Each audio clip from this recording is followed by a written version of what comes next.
We'll give you Chattanooga and the world. News Talk 1240.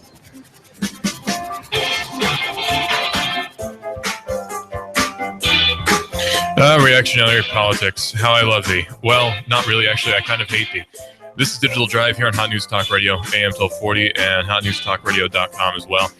All right, so after pretty much every catastrophe, every bad thing that ever happens, we always come to rather rash conclusions sometimes where we say that, well, this terrible thing has happened and so it shall never happen again. In order to make sure that it never happens again, we are going to take really drastic measures and we're going to sort of trot upon all your rights and stuff, but it's going to make sure that this never happens again. And it might work, I don't know, but hey, we're going to make sure it never happens again. Case in point, 9/11. Ooh, that's a tough sentence, isn't it? Case in point, 9/11. Just after 9/11, we got the whole Patriot Act nonsense, right? Now that's sort of gone down the drain. Now we have the USA Freedom Act, which is largely the same, actually. So we still have the repercussions of 9/11 reverberating around the U.S. even today in ways where we really kind of shouldn't. Because, I mean, 9/11 was, how long ago was that? That was almost 15 years ago now, since we're coming up on 2016, almost 15 years ago now. And yet we're still acting like it happened yesterday with a lot of the reactions we have to a lot of different events. And there have been more recent events, such as, of course, the Boston Marathon bombing, which we actually reported on here on Hot News Talk Radio. And that was quite a debacle. And that was a long time ago, but we reported on that when it happened, and it was a tragedy, but we didn't really see a whole lot of legislation coming out over that because I think at the time we sort of realized that no amount of legislation is going to fix the human condition. You know, bad things happen. There are bad people who exist, and we can't really do anything about that. And that's just how it is. That's life. That's the world. That's Earth. Bad things happen. There are bad people. And we just sort of have to deal with that. And for some reason, a lot of people can't wrap their heads around that idea. And it is hard because we want to believe that everyone's basically good and no one would ever do such a thing who's in their right minds. And maybe they're mentally ill, or maybe if they didn't have access to these particular tools, then this wouldn't happen. Well, the particular tool of choice now, we've sort of skipped over the physical objects like the guns and the bombs, which is good because we shouldn't blame the existence of guns on bad things happening. I mean, most of us can pretty much agree on that one, actually. Just because you happen to own firearms doesn't mean you're going to go on a mass shooting rampage, because I certainly have no intention of doing that. And I don't know anyone who's a proper gun enthusiast who has any intention of even harming anyone with a firearm. A lot of them don't even conceal carry. So it's funny, actually, the last thing we want to do, we're almost paranoid about it, is hurting someone else with our guns. It's kind of funny how that works out, but this isn't a gun argument. We could do that some other time. No, but now we sort of skipped over the whole, well, it's the guns and bombs argument to, well, it's the communications. Now it's all about the communications.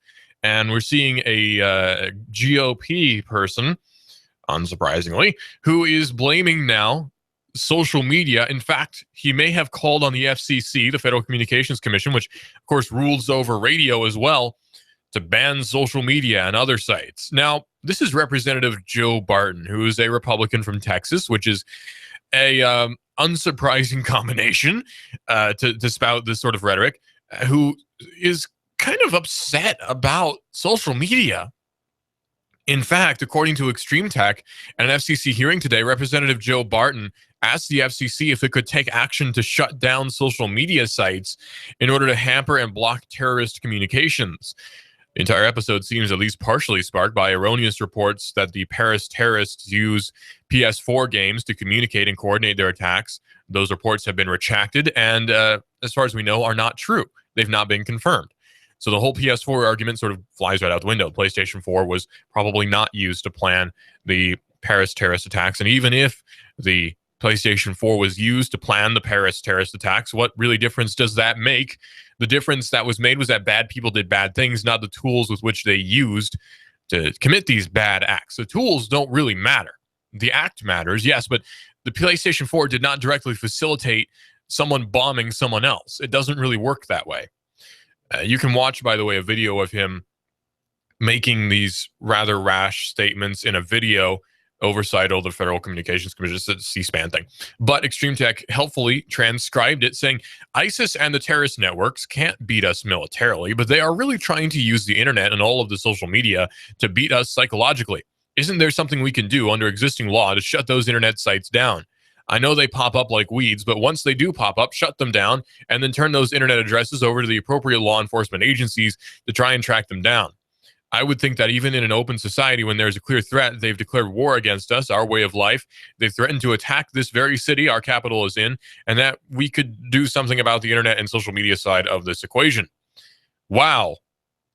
Now, FCC Tom Wheeler responded by noting that the FCC does not actually have any authority over the internet, so it can't really do anything about that, which I'm sure surprised Mr. Barton, who is probably surprised to discover that you actually do have entities which exist, which there's no jurisdiction over them when it comes to government. And internet is one of those, where the government simply has no jurisdiction over the internet, and hopefully never does. And that's a good thing, actually. And I'm not saying that because I want terrorist attacks to happen. And I'm saying that because that simply is how it is. These things need to exist, and government institutions have no business governing them. Think about it this way, too. The internet really doesn't have any sort of state. The internet is not really under any sort of roof, any sort of physical roof. I mean, it kind of is with the servers being housed somewhere, but when it comes to access, it sort of is almost an ethereal thing where you access these different websites with your web browser or your phone, which runs a web browser, or an app to access Facebook or Twitter or whatever. And it's not really a physical act. It's sort of an ethereal thing where it just exists, and it exists for everyone, unless you're in China and you can't get to Facebook, but it exists for everyone. You can access these different websites no matter where you are. So there are people who use these websites who are not American, surprisingly enough. Right? There are Canadians who use Facebook. There are Mexicans who use Facebook. There are Greenlanders who use Facebook. There are people in Denmark, Danes who use Facebook.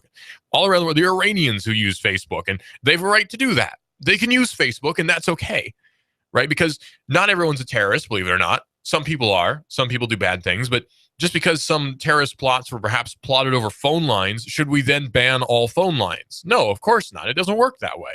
That would be utterly ridiculous to suddenly insinuate that because bad things happen, we need to now ban phone lines, or we need to now ban methods of communication because bad people can use them.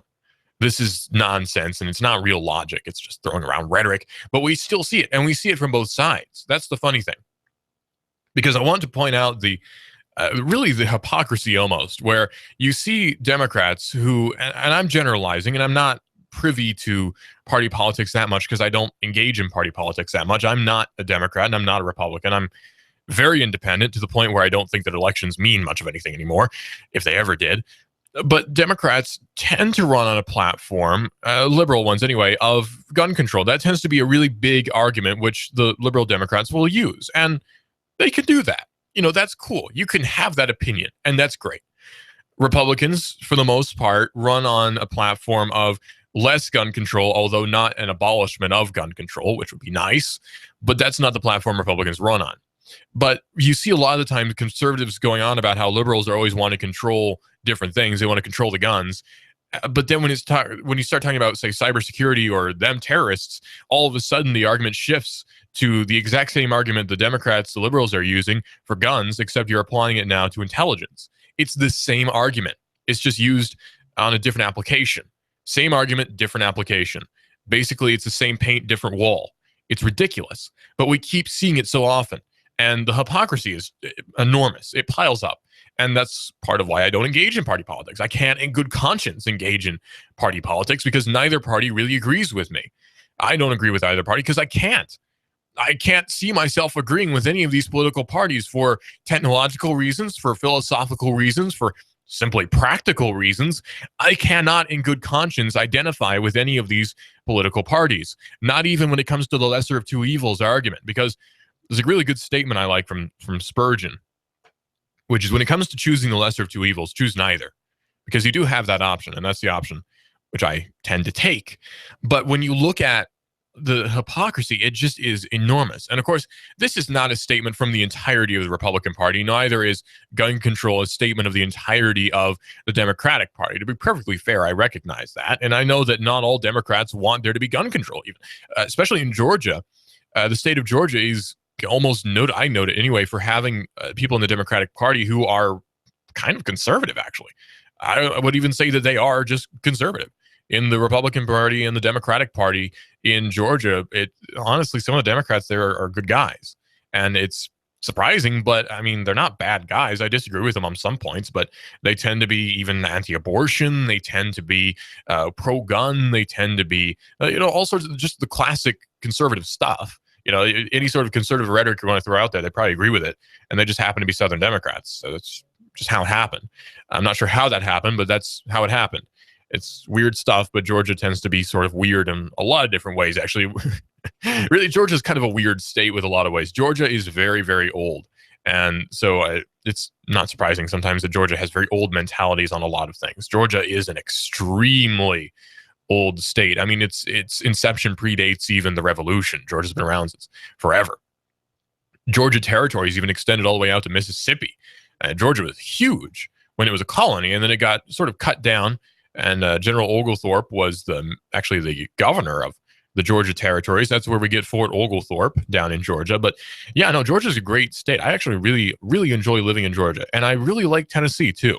We have a really nice benefit here where we have very rational, very nice people who live in Chattanooga who are not going to bite your head off because you happen to think a little bit differently, right? Because we all have varying opinions here at, say, Hot News Talk Radio, even, where we all agree on the major things, but there are disagreements in some things. Like, say, somebody might be staunchly having a stance about, say, immigration, whereas somebody else might have a looser stance on immigration, just as an example. But we all get along, and we recognize that you have a right to think differently. You can do that. And you should do that, because diversity of thought is a very important thing in any sort of free society. I mean, it's absolutely necessary. What, you want to have a free society where nobody can think differently? That seems kind of contradictory, actually.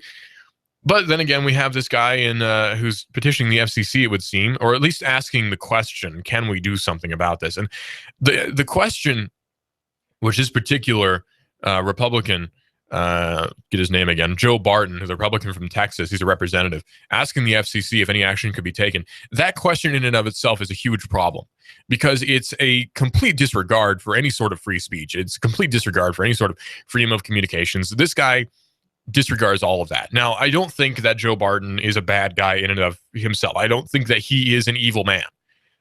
Just as I don't think that everyone who works in government is an evil man, or evil woman, depending. I don't think Carly Fiorina is an evil person. I just disagree with her on basically everything. But I mean, it drives me nuts sometimes when these people who make these ridiculous arguments and who are obviously anti-free speech in every regard somehow keep getting elected.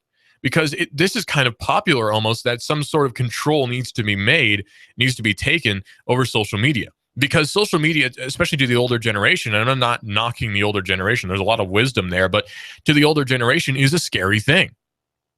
Social media is a scary thing, which a lot of older people are afraid of, because they see it as, and I'm generalizing, I know not everyone does, but a lot of older people see it as sort of this otherworldly thing that only those young whippersnappers access, and it can only mean trouble. It's not any different than the pool halls were in the 50s and 60s, or even before then. And it's another subculture. It's another youth thing that the older generation just doesn't get. And there's not anything inherently bad about Facebook or about Twitter or Instagram or Snapchat or any of these different social media platforms. There's nothing inherently bad about them. It's just that bad people can use them for bad purposes. It's a tool like any other. And for some reason, we like to place controls. And for some reason, people like to be controlled. And I don't understand that stance where people want to be controlled. I grew up very independent, I guess, in the ways that we thought. I'm a youngster still. I'm only 20. But when I was growing up, everything was very independent. I was told to think for myself in a lot of different ways. And I think the fact that I didn't go to public school sort of reinforced that in me, where I don't like being told what to do. In fact, I just really hate being told what to do. I would never have survived in any sort of public school environment. I would have not thrived at all. I would have never learned anything. I would have dropped out. I would have been a loser, probably. It would not have worked for me, and I wouldn't have learned anything because I don't learn things in that structure. I can't learn anything in the public schools structure. The way things are, I can't learn anything in that environment. It's not conducive to learning for me. And I think that's true for a lot of other people too, where it's not conducive for learning. If it wasn't for me, it has to be for a lot of other people too. It's not conducive to learning. It's schooling, yeah, but it's not learning. You're just sort of sitting there taking in information and then forgetting it immediately 5 minutes later. It's not conducive to learning. You're only learning so you can pass a test or whatever. And again, that's not learning. That's just schooling. That's preparing for tests and then forgetting everything all over again. The whole structure is set up to fail, basically. We're setting up our kids kind of to fail. This next generation is set up essentially to fail, not because it's their fault. It's not my generation's fault, really. It's just that we've been set up to fail already. We've been dealt a bad hand in the grand scheme of fate. We've been dealt a bad hand because previous generations kind of screwed a lot of things up. And you can't blame any one person. Like, I can't go, Grandma, you voted for Social Security. Obviously, you're a bad person. And I can't point to my mom and say, Mom, you voted for Reagan, or you voted for Nixon, and you voted for Bush. Obviously, you are to blame for all of society's ills. Because it's a collective thing. It's a societal thing. We can't just point to one individual and say, you are to blame for everything that's ever happened that's bad. And we can't even really point to the generation and say, the baby boomers are to blame for the housing crisis. They're to blame for the stock market being as bad as it is. They're to blame for the public schooling sector being as bad as it is. It's a societal thing. Society's going to erode. Society's going to collapse in on itself. That's just the cycle. And it is a cycle. It happens every few hundred years or so, where you have a structure that gets set up and then it fails because there's corruption, there's greed, there's bad people. And it's not the fault of any individual. It's just a trend. It's a cycle that happens. So just as you can't blame any one person for any of the world's ills, you can't really expect any one person to fix all of them either. And that's a problem that we have as well, where we want, say, a Donald Trump to build the wall, which of course is not economically viable. It can't really happen, but we sort of hope that it can, or some people hope that it can. I don't particularly care for it, but some people hope that this will happen. And we want it to happen because we want there to be some sort of enormous taking of control by one individual. But that's extremely dangerous. Hopefully it doesn't happen, but it very well could. And it could spell the beginning of the end, or perhaps just the continuing of the end. But that's not even necessarily a bad thing, because with collapse comes rebuilding. Every time something collapses, we rebuild it again, and it'll again erode and collapse, and we'll rebuild it yet again. Maybe that day's coming, maybe not in my lifetime, but it could happen, and it certainly will, because these things do happen. We're not going to have a 1,000-year empire like we did back in the days of the Roman Empire. It's not going to work that way. Things are way too fast moving for that to happen. And the people contributing to that collapse, not individually responsible, but contributing to that collapse, are people like Joe Barton, the Republican from Texas, asking these questions. Can the FCC do anything? Saying, quote, isn't there something we can do under existing law to shut those internet sites down? End quote. He's not recognizing the problem. The problem is society. The problem is not the tools. There can be a horrific stabbing with screwdrivers. Horrific. That's not to blame the screwdrivers. Bad people do bad things. There's a pretty famous internet shock video, actually, where these two teens, murder a guy with hammers and screwdrivers. One hammer, one screwdriver. It's called One Guy, One Hammer. Really horrible video. But throughout the video, you don't really blame the hammer for killing the guy, because it's not the hammer's fault that this guy is being murdered. The hammer was simply manufactured in a plant somewhere by some well-meaning guy who built a hammer expecting that it would be used for building a house or something, or for knocking out some bad welds or whatever. And instead it gets used to murder somebody. That's not the fault of the hammer. The hammer is just a tool. It does what it does. It's used to impact blunt force upon an object, whether it be some poor guy's face or a nail building a house for Habitat for Humanity, for heaven's sake. Who knows? So you don't blame the hammer. And you can apply that argument to guns. You can apply that argument to social media too. And that's where we're applying it today, is to social media. It's not the fault of the tool. Social media is just a tool. We have to recognize that there are bad people, and sometimes bad things happen, and we can't prevent them always. We keep putting these preventative measures. In fact, we see preventative policing being very popular now. And in the age of technology, in the age of all these advanced tools we have, sometimes we have to recognize that bad things happen despite all of our great tools. We have great tools at our disposal, and we have a lot of surveillance at the disposal of governments. And yet, despite all of that, bad things happen. And you know what? Maybe we can't do anything about it. That sounds like a hopeless argument, doesn't it? That sounds really hopeless, but it's not meant to be. What I'm trying to get at here is sometimes bad things happen and we need to move on and we need to be better because of it. We can be better people. We can be better. But it's up to us individually to say no and to take action. But societally, things are going to keep getting worse. But individually, we can get better. There's an old saying that my mom passed down to me, which is, people are dumb, but a person is smart. A person is smart, but people are dumb. And I think that's very true. As a culture, we're kind of dumb. But individually, we can be really smart. This is a modern world. This is the modern world. What kind of fool do you think I am? You think I know nothing of You give us 12 minutes and 40 seconds, we'll give you Chattanooga and the world. News Talk 1240. Sky Aerial Services uses advanced drone technology to give you a better perspective and depth of your property and project. We offer aerial photography and video for your business, farm, home, or advertising campaigns, as well as editing services to complete the experience. Call us at 423-521-0284 and see how we can help you tell your story about your business, property, or project. We work with real estate professionals, both commercial and residential, developers, engineer inspectors, surveyors, ad agencies, auto and boat dealers, mapping services, insurance inspectors, corporate marketing, charity events, weddings, and photographers. Our consultation is free. Call 423-521-0284. That's 423-521-0284, or visit our website, skyaerialservices.com. Sky Aerial Services. The sky is our limit. Here you are, working to keep your customers happy and to manage your cash flow. IRS problems are the last thing you need, but here they are, flapping about you like vultures. Get help from Eric Pelton and his team of accountants at E.J. Pelton Company. Audits, letters, proposed return changes, 1099s, penalty threats. Pelton Tax Resolution Services brings peace of mind and helps you keep more of what you've earned. EJPelton.com. Offices on Brainerd Road and in Soddy Daisy, just north of the Bilo. That's E.J. Pelton. Call 622-3156. Think ahead, 622-3156.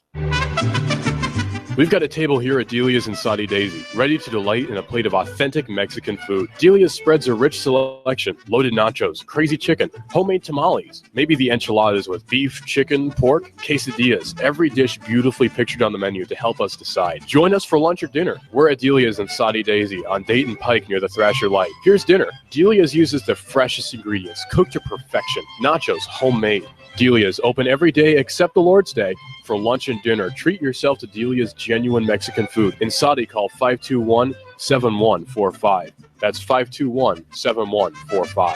Hi, I'm Rebecca Costa, host of the Costa Report, every Sunday at 9 a.m. My guest this week is former Congressman from Ohio, Dennis Kucinich, who says a Department of Defense is not enough. The United States needs a Department of Peace, which is committed to avoiding wars. Is Kucinich onto something? Find out this Sunday at 9 a.m. on the Costa Report, right here on AM 1240, Hot News Talk Radio. This is America Now with Meghan McCain. President Obama makes Jimmy Carter look like Napoleon Bonaparte. We have a president that leads from behind, and when America doesn't lead, bad things happen. Meghan McCain, weekdays at 7 p.m. You give us 12 minutes and 40 seconds, we'll give you Chattanooga and the world.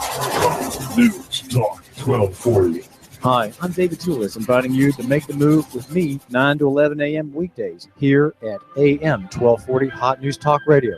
The David Tulis Show, featuring Nooganomics.com for Chattanooga and beyond. 9 to 11 a.m. weekdays.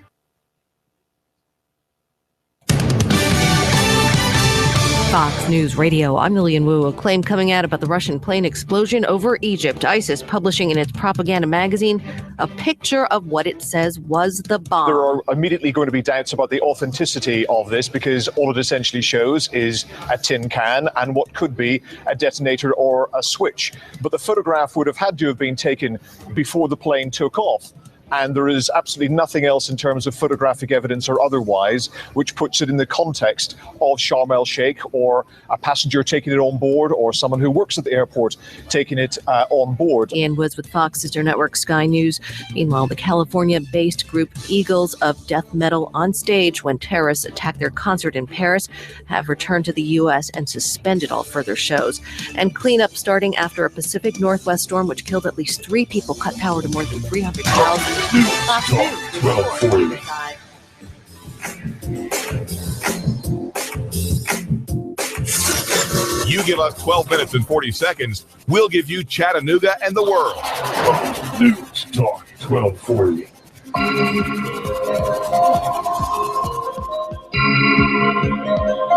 Control is, for some reason, something that we kind of like a lot. I don't really know why. It's something that is very enticing, right? It's an enticing sort of titillating thing where you, control. Control. That sounds quite good, actually. Maybe I can use that to make people do what I want, because somebody needs to do what I want, and so I need to take control to make people do what I want, right?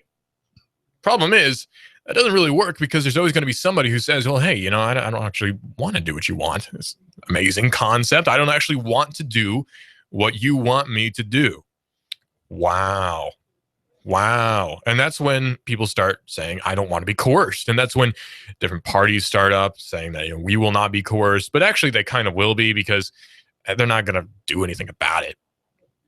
We keep having this problem where we have people saying, I will not be coerced. But then if they start to be coerced, they'll say, well, there's nothing I can do about it. That's outside of the court of law. It's kind of it's almost hypocritical, I guess, but it sort of is a wuss sort of thing, really.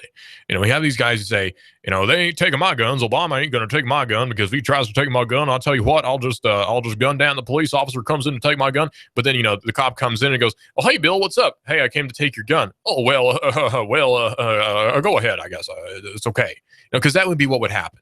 We always talk about, well, he's not taking my guns, but he would. If it came down to it, yeah, he would. I wish that wasn't the case, but we're kind of afraid of doing anything about anything. And I'm not calling for violent uprising or anything. It's ridiculous. But no, we are afraid of taking action against status quo, I guess is my point. No matter what that status quo is.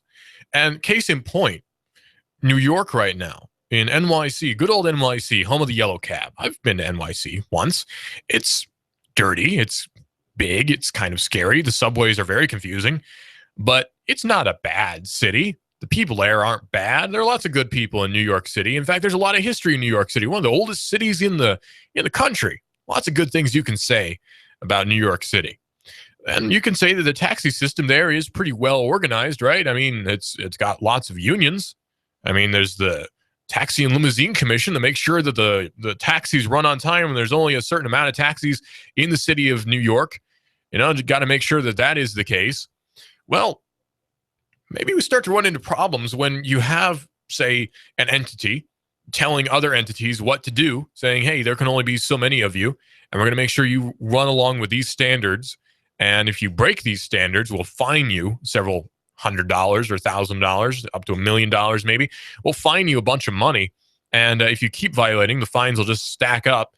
And eventually it'll get to the point where you'll just be stuck with all these fines and you'll have to go out of business because you can't pay all these fines. Maybe you forgot to put a rail in to make sure that disabled people could get in. You forgot to put a ramp in. You forgot to lower some of the sinks. You forgot to put a air hand dry thing at a certain level. You forgot to put a bigger stall in your bathroom, all these different things that we've mandated now by law to control you. Got to make sure that you do those things.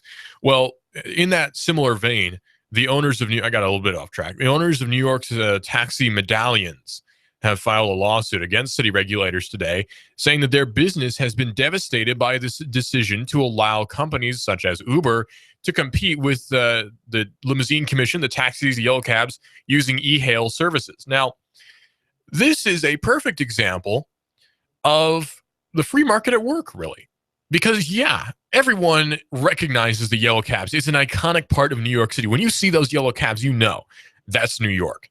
Really, the cabs are iconic when it comes to the recognition of certain cities. Look at the black cabs that are in London. You see those and you go, that's London, obviously. And you see the yellow cabs in New York City and you say, that's New York City, obviously. That's why they're on the cover of Grand Theft Auto 3, because it's New York City, obviously, except it's not. It's Liberty City because that, liability problems. But obviously, that is New York City. Obviously, that's London. Obviously, that's Chattanooga because there's about 50 million different taxi companies, obviously. And that's a good thing. There's about 50 million different taxi companies in Chattanooga. That's a good thing. It's called competition. It means that one company's got to be better than the other one. And that's actually kind of a good thing. Imagine that. Now, with yellow cabs, I got to say, yellow cabs are good. I've not used one, but I've seen videos of them being used. And I can imagine that the yellow cabs are good. And the service is probably great. Very friendly people who know their way around the cities. And I'm sure the pricing is very, I guess it's fair. I don't know. There's not any competition to determine that. But you can look at the yellow cabs and say, yeah, it's good service. But then really, there's not any other option. It's sort of a government-mandated monopoly at that point, right? I mean, the yellow cabs exist because New York City's Taxi and Limousine Commission says that yellow cabs shall continue to exist. And it's very expensive to run a taxi, by the way. That's why these yellow cab companies exist, and there's not a whole lot of individual people charging people to drive them around like Uber does. So a medallion is normally required to operate a New York City yellow taxi cab, which is the only type of vehicle allowed to accept passengers who hail cabs on the street. Now, that's government mandate, by the way. Until recently, those medallions could sell for over $1 million. Now, that sounds a bit like a stifling of free market almost, where there's a control over the economy which is imposed by the city of New York. That sounds kind of oppressive, doesn't it? Companies such as White and Blue Group, one of the plaintiffs in this particular case, manage fleets of licensed taxi cabs by leasing out those medallions. According to the lawsuit, White and Blue Group, which manages the largest fleet of leased taxi cabs in New York, has seen its monthly leasing income drop as much as 50% in the past year and has been forced to idle as much as 20% of its fleet each day. The complaint was filed today and reported earlier by Reuters, and a complaint states this. With companies like Uber operating in the marketplace free of regulatory burdens, licensed taxicab drivers have left the taxicab industry in droves, choosing instead to drive for Uber, states the complaint. Now, what's wrong with that? Nothing, I would say. There's nothing wrong with that. These people see a better opportunity, and they drive their caravans out west, as it were, because there's a better opportunity here with Uber.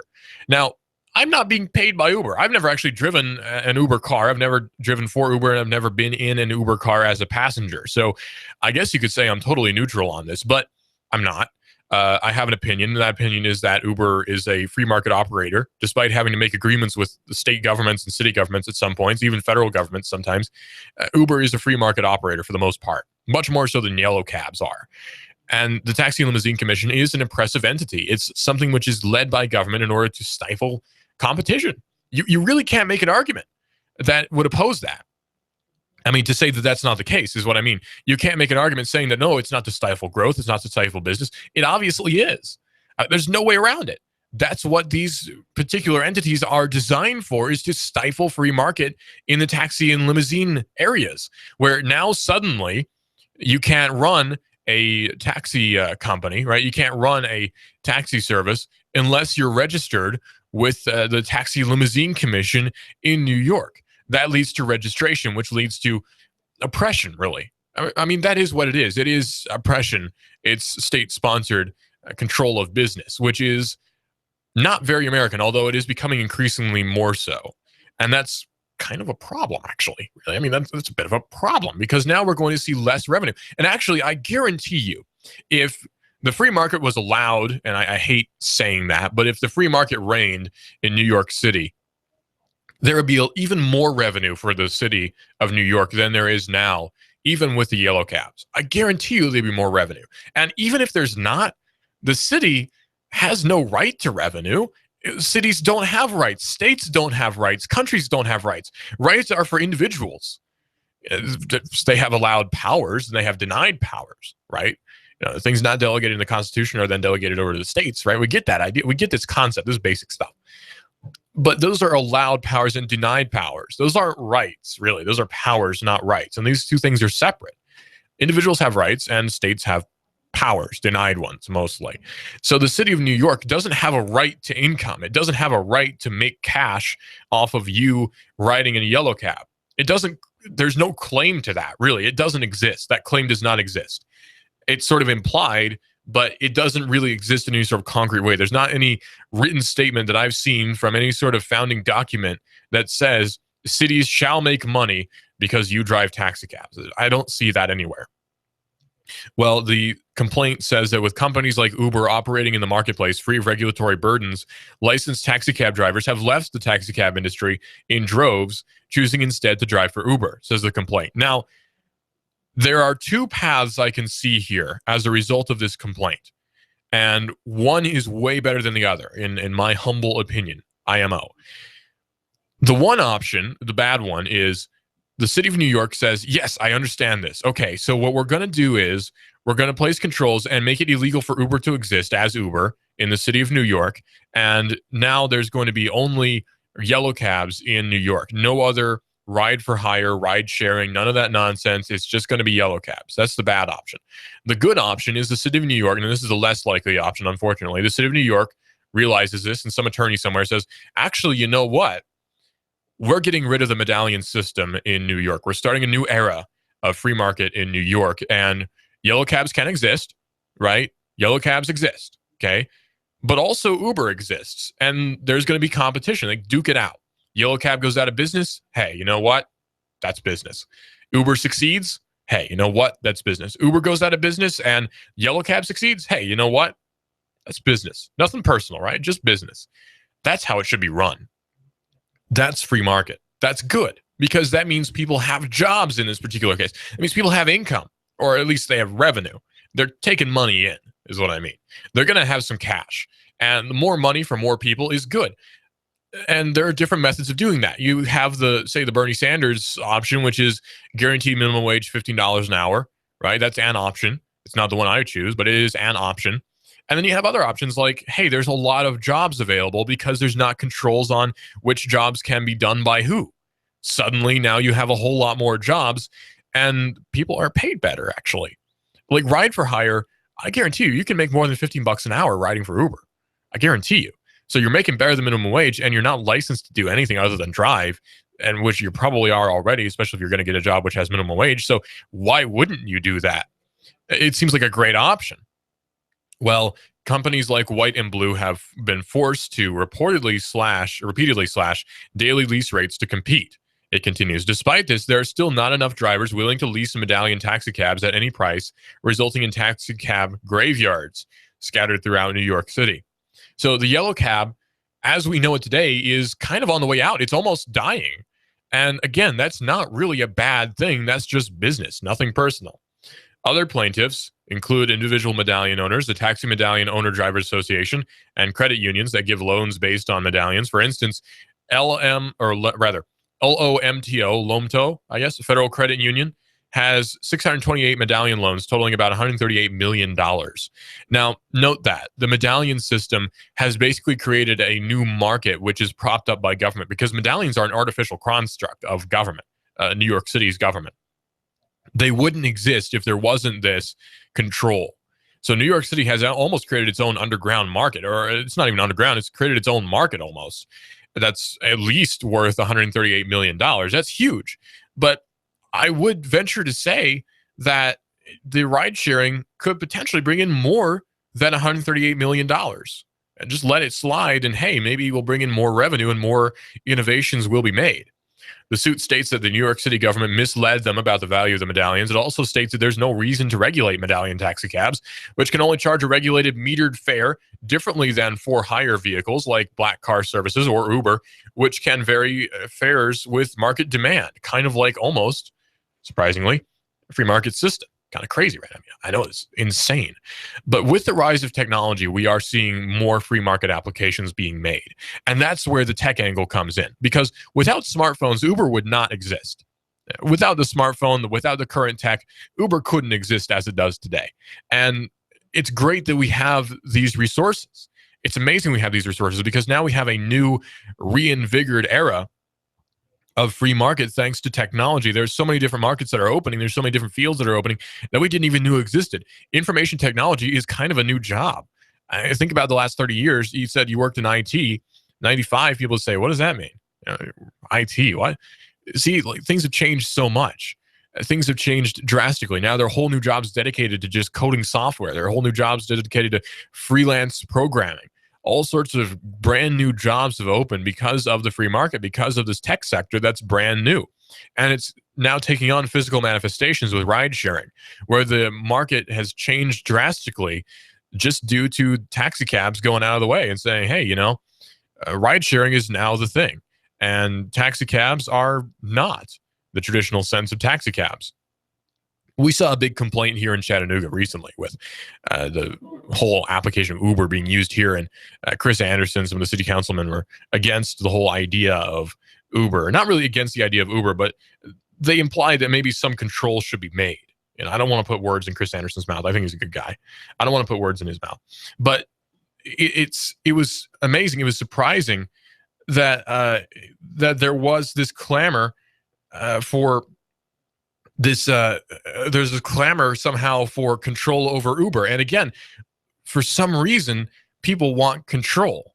Now, again, I don't think Chris Anderson's a bad guy. I don't think the guys in the city council are bad people. The guys and gals in the city council, I don't think these are bad people. But for some reason, have this idea that suddenly we need control.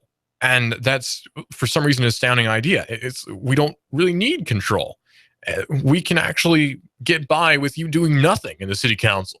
And that was the whole idea that I had, and David Tulis of Nooganomics.com had as well, where the whole controversy about Uber came up, and we were saying, what should the city council do? And we came to the conclusion that nothing would be the best option. How about do nothing? Don't regulate. Don't even say you can, just don't regulate. We don't even need permission because the permission exists already in the market. So how about this? Do nothing. And that argument can be applied really across the board. How about do nothing? Where, say, we need controls over guns. Well, how about do nothing? Because, hey, you know what? The existence of fully automatic firearms is not going to create more deaths, right? Or the existence of cars, which are perhaps a little bit faster than you might like, are not going to cause more deaths in and of themselves. And, hey, how about this? The free market deciding that maybe marijuana should be sold in Chattanooga. That's not going to cause more deaths, right? I mean, let the market decide. And I hate using that phraseology of let, right? Let the market decide, because that shouldn't even be the option. It should just be, because we keep wanting control. We keep wanting someone to tell us what to do. We keep wanting permission. And we're conditioned to think that way now, because we have, again, the public schooling system that ingrains this in our heads now that we need permission to do everything. It's not even just a public schooling system. It's about so many other things which are just blasting in our heads. We need permission to do this or that. We keep hearing, you can't do that, or who told you you could do that? Well, you know what? I just did it. I don't need permission. How about that? I don't actually need permission to do what I just did. And that's the free market idea, where I see an opportunity here. I'm going to act upon it and profit off of it and help other people with my idea, which might be, say, ride sharing, or that might be a clinic for people. That might be all sorts of different things, just selling supplements or whatever. And actually, speaking of supplements, we're seeing now a crackdown on the supplement market. And it's kind of interesting, actually. The supplements have become sort of vogue. I've not been around long enough to know if these supplements are new or if they're old or what, but supplements have been around for as long as I can remember. We're talking about, say, physical medical sort of supplements that don't really make any claim to be the cure-all, but there is sort of that implication where if you take this supplement, you'll be okay, to cure you of toxins. I'm not sure what those toxins are, but take this and you'll be okay. Take this pill. Federal agents are pumped to do a little supplement cleaning, according to Ars Technica. In a sweep, the Department of Justice and federal partners announced on Tuesday they are pursuing criminal and civil cases against more than 100 makers and marketers of dietary supplements, hoping to scrub out deceptive and unproven products. The actions are following a year-long effort to cleanse the profitable industry of products that threaten public health, the department said. Of note, the department said that it had filed criminal charges against 6 executives of USP Labs, LLC, a Dallas firm behind the popular workout supplement Jack 3D, which I guess means jacked, but it's got a 3 instead of an E, and weight loss supplement Oxy Elite Pro. The 2 products, which had $400 million in sales between 2008 and 2013, were said to be made from plant extracts, but actually contain synthetic stimulants made in China. Surprising. In an 11-count indictment unsealed on Tuesday, the department alleged that the executives not only conspired to falsely label and cover up the product's true ingredients, but they also knew that the stimulants were linked to liver toxicity. Wow. In October 2013, after Oxy Elite Pro was linked to a rash of liver injuries, the company told the Food and Drug Administration that it would stop selling the product. Despite this, the indictment alleges that the USP Labs engaged in surreptitious all-hands-on-deck effort to sell as much Oxy Elite Pro as it could and as quickly as possible. It was sold at dietary supplement stores all across the nation, which would lead me to make an argument which says that perhaps supplements are not the answer to all of your dietary needs, and perhaps eating healthfully, healthfully, I guess, and working out a bit, hey, can't hurt that. Working out a bit, living a healthy lifestyle, maybe those things are good for you, and supplements are kind of not. I'm not an expert on these sorts of things, but I do know someone who is, Dr. Danielle Mitchell, and she has a show every other Wednesday. In fact, she just had a show today talking about relationships. Not something that I am an expert in, I guarantee you that, but she had a really good show about relationships, which opened my eyes to a few new things, and she's on every other week, so she'll be on weekend after, Wednesday after next, she will be on here on Hot News Talk Radio from 11 to 12, Hot News Talk Radio AM 1240, and hotnewstalkradio.com. We also have Let's Talk Nutrition, which is on other weekdays from 11 to 12, right here on Hot News Talk Radio. So if you're interested in nutrition, you can definitely listen to those shows and listen to actual experts on actual nutrition and not people who just have a business degree, which tends to be a little bit better than the business degree thing. It's just a tad bit better. So we're seeing now this whole argument about the FCC chairman saying that wiretapping laws maybe need to be better since the Paris attacks. Oh, that'll solve everything. FCC Chairman Tom Wheeler told Congress yesterday that following the attacks on Paris, wiretapping laws should be expanded. Washington Post says that there should be an expansion on lawful intercept definitions.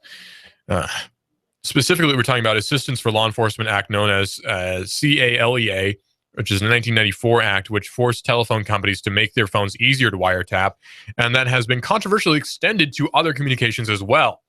Wheeler, in his comments, suggests further broadening of the scope of lawful intercept, which provides for law enforcement wiretaps under the CALEA. Wheeler told Congress that media reports suggested the attackers were using PlayStation 4 games to communicate, which is not true, and there's probably opportunities to update the lawful intercept concept. So instead of, say, how can we do this lawfully? It's how can we expand the idea of what is lawful? So completely the wrong approach. But again, not surprising from a known statist like Mr. Wheeler, previously known for wanting to put through the net neutrality rules, which were put through, and other such things which are rather control-based, again, coercion-based, telling you what you can do and cannot do. And control over communications is a very important part of that. And what better agency to do that than the FCC? And I tread on thin ice here because this is a radio station which is sort of ruled by the FCC. Like, we're not told what to say by the FCC. We are told what we can't say. Mostly they're the 7 words you heard that George Carlin bit about. Can't say any of those. But no, you also can't make reference to certain functions, put it that way. And I'm not talking about computer functions. But no, the FCC has no jurisdiction over the internet, fortunately.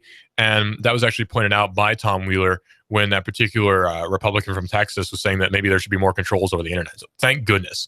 Hey, this is AM 1240 Hot News Talk Radio. Clutch of Keon Rose is coming up next in just a few minutes, about 7 or 8 minutes here on Hot News Talk Radio, AM 1240 and hotnewstalkradio.com. So don't forget to listen to Clutch with Keon Rose right here. You can get the TuneIn Radio app for your smartphone and listen on there on TuneIn, and then just search for Hot News Talk Radio. You can also go on Twitter and search for us there, Hot News Talk Radio on Twitter, where you report the world decides. This is a mob mode. This is the mob mode.